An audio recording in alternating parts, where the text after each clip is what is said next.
I can't really disclose the parliamentary strategy, but I can tell you, if you analyze the provisions,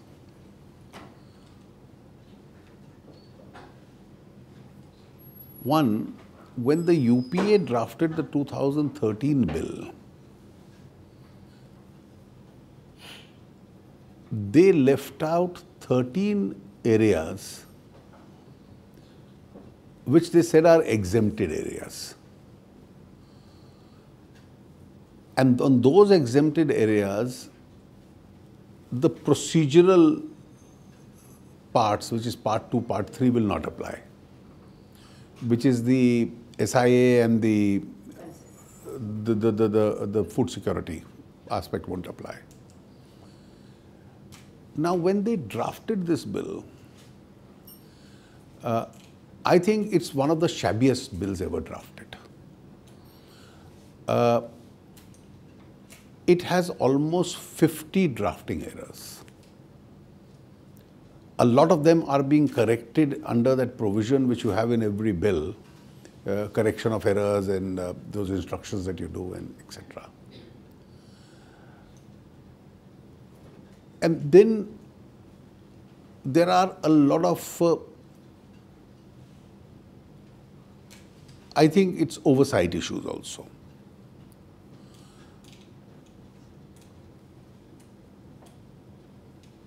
Let me give you the first one. When you drafted those 13 exempted areas,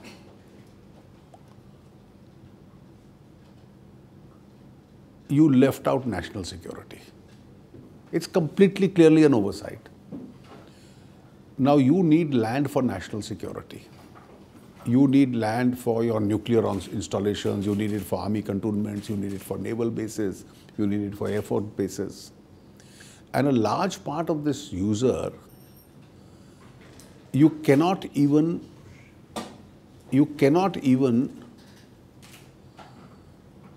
disclose specifically. You can just give in generalities the purpose, you can't disclose the specific purpose. Now they added national security as an urgency. During wartime you can acquire, but the usual acquisition you can't do. I had difficulty when I was temporarily looking after the Defence Ministry, where you required it for India's most important strategic purposes. This act doesn't provide a way how you can do it. Something which you can't even announce. So you had to make an exception. I think it was a complete oversight lapse. The second purpose, and after national security comes the next three purposes. If you don't add those 3 or 4 purposes, rural India, and most of those purposes are rural India centric, would be destined to poverty indefinitely. And I have no doubt there is in fact a correspondence between me and the UPA Rural Development Minister on this subject.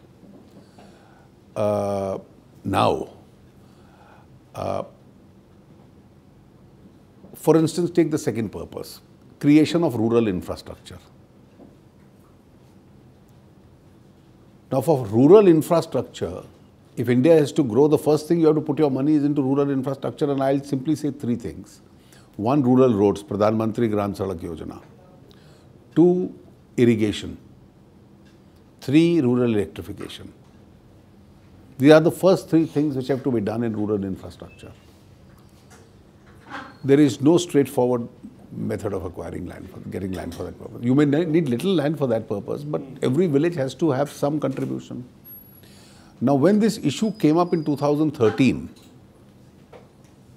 there is a parliamentary proceeding where the Madhya Pradesh Chief Minister came down to Delhi and said all our irrigation projects in Madhya Pradesh will come to an end. For want of this, sir. Because there is no exception for irrigation, and that's a pro-farmer issue. And the minister got up in Parliament and said, well, I'll amend the act, और मैं 3 संशोधन ला रहा हूँ ताकि सिंचाई योजनाओं पर कोई गलत असर ना पड़े. It's recorded in the debate, and he thanked me for raising the issue. And the amendment he brings is, if for an irrigation project SIA has already been done in the state, then no SIA is required in the center. Which doesn't help either way. Look up the proceedings. Same thing for rural infrastructure, electrification, you don't need it. Now comes the third area. Affordable housing and housing for poor. In urban areas, at least people have a roof, self-owned or tenanted, and some kind of a house with a toilet facility and sanitation and so on. And urban area, India will reach there in due course of time, even when it's not there.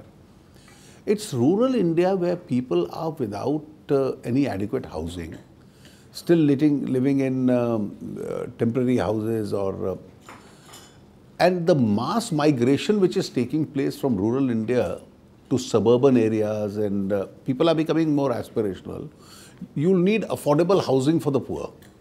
This is not large buildings to be created by urban developers.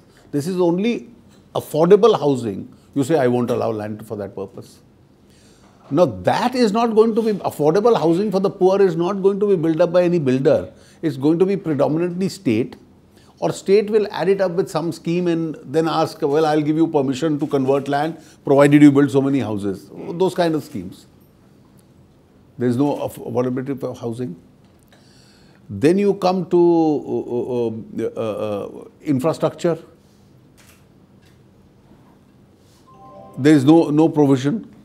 Now, which are the areas which have been added? In fact, the areas which have been added,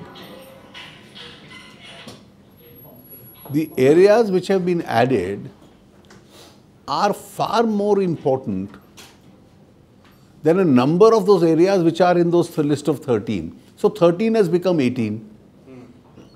And then you've said for all these areas, including the original 13, you will give a higher level of compensation. So first of all, and then you see what's most important is if you see the language of section 10 capital A, the law this change doesn't apply to the whole country. The appropriate government, which is a state government, may by notification exempt all or any of these 5 purposes. So if any state government or any political party has an objection, let him not apply this amendment to his state. But how, if Nitish Kumar has an objection, let him say to Bihar it will not apply. But can then he seriously tell Maharashtra you don't apply this amendment? So this is also then a larger issue of this is actually where both cooperative and competitive federalism are at test. So those who are satisfied with the existing law, please follow the 2013 law. Don't notify the 2015 section 10A. It's been left to the states. So conceptually, there is no argument, but except a slogan. Though the 2013 law, insofar as it prevents rural infrastructure, insofar as it prevents people from rural areas into acquiring housing and so on, it hurts the farmer. And that's the corrections which have been made. And therefore, we are clearly determined to go ahead with this and take it to its logical course.